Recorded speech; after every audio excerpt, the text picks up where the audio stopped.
University. My university was I'm from Abu and completed my M.Com Anna University and M.Com Anna University. Now I'm taking safety. First of all, safety is very important for any company.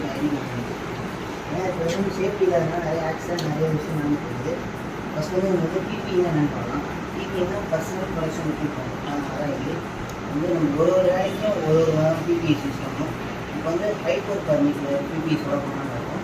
Height work permit வந்து எல்லாமே போட்டுருக்கோம். வந்து ஒரு இப்போ height work பண்ணுறதால அவங்க belt safety belt போட்டுருக்கோம். அவங்க ஒர்க் பண்ணுற இடத்துல வந்து அந்த க்ளவுஸு நம்ம கண்ணாடி அப்புறம் வந்து சவுண்ட் ப்ரூஃப் போட்டுருக்கோம். ஃபுல் பாடியே இப்போ சேஃபாக இருக்கும். சப்போஸ் மேலே இருக்கிறேன் கீழே இருக்கிறாங்க ஒரு காற்று அடிச்சு கீழே இருக்கிறாங்கன்னா அவங்களுக்கு ஒரு சேஃப்டி ஒரு டக்குனு பெல்ட் அவங்க பிடிச்சி அவங்க காப்பாற்றுவாங்க. அவங்க ஃபேமிலி தான் சேஃபாக இருக்கும். அப்புறம் வந்து அசார்ட்னா என்னென்னு பார்க்கணும். அசார்ட் வந்து நெட்டிங் பெல்ட். அசார்ட் வந்து ஒரு ஆபத்து, ஒரு திடீர்னு வர ஒரு ஆபத்து, நியர் மிஸ் கிடையாது. ஏன்னா அசார்ட் வந்து நம்ம தவிக்கணும்னா நம்ம பிபிஐ சொல்லணும். எங்கே சுற்றி என்ன வந்தாலும் நம்ம பிபிஐ தான் முக்கியம். ஏன்னா பிபிஐ இல்லைன்னா நமக்கு தான் ஆபத்து.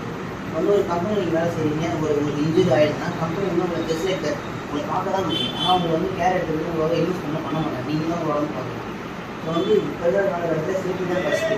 ஏன்னா இப்போ வந்து சேஃப்டி இல்லாமல் நிறைய இன்ஜுரிஸ் நடக்குது. எங்கள் கம்பெனியே பார்த்தீங்கன்னா லேடிஸ் நிறையா ஆக்சிடென்ட் நடக்குது. லோடிங் அன்லோடிங் பண்ண தெரியாதவங்க ஒரு டென்த்து படித்தவங்க தான் இருக்கும். அவங்க வந்து ஒரு மிஷின் அனுப்பி கொடுத்துருவாங்க. மிஷின் வந்து ஃபுல் ப்ரோக்ராம் இங்கிலீஷில் தான் இருக்கும். அவங்களுக்கு தமிழ்லாம் போய் தெரியும். இப்போ அவங்க சொல்லித்தரணும். அப்படியே இதான் ஒரு கஷ்டப்பட்டு மஞ்சள் அமைக்கிறதுக்கு ஒரு ஆள் வேலைக்கு தேவை. ஏபி வந்து அனலைஸ் இருக்குது. இப்போ வந்து ஒரு ஹெல்மெட்டில் வந்து யார் ஹெல்மெட் யூஸ் பண்ண சேஃப்டியாக போய்க்கிறா க்ரீன் ஹெல்மெட். அது அவங்க தெரியாது. க்ரீன் ஹெல்மெட் சும்மா நினச்சிட்டாங்க. ஆனால் அதுக்கு ஒரு வேல்யூ இருக்குது. ஒரு ஒயிட் ஹெல்மெட்னா விஸ்டர்ஸ் வெளியே வருவாங்க, பிளாக் கலர் வருவாங்க. இப்போ சூப்பர்வைசருக்கு ஒரு ஹெல்மெட் இருக்குன்னா சூப்பர்வைசருக்கு தெரிய மாட்டேங்குது. நம்ம சேஃப்டி ஆஃபீஸர் நம்ம அவங்க சொல்லி புரியுது. ஒரு இடத்துக்கும் ஒரு மாதிரியான ஒரு விஷயம் இருக்குது. ஸோ வந்து எனக்கு வந்து சேஃப்டியில் என்ன வந்ததுன்னா ஒரு மரியாதை ப்ளஸ் வந்து ஒரு நம்மளாம் ஒரு கான்ஃபிடென்ட்டாக ஒர்க் பண்ணலாம்.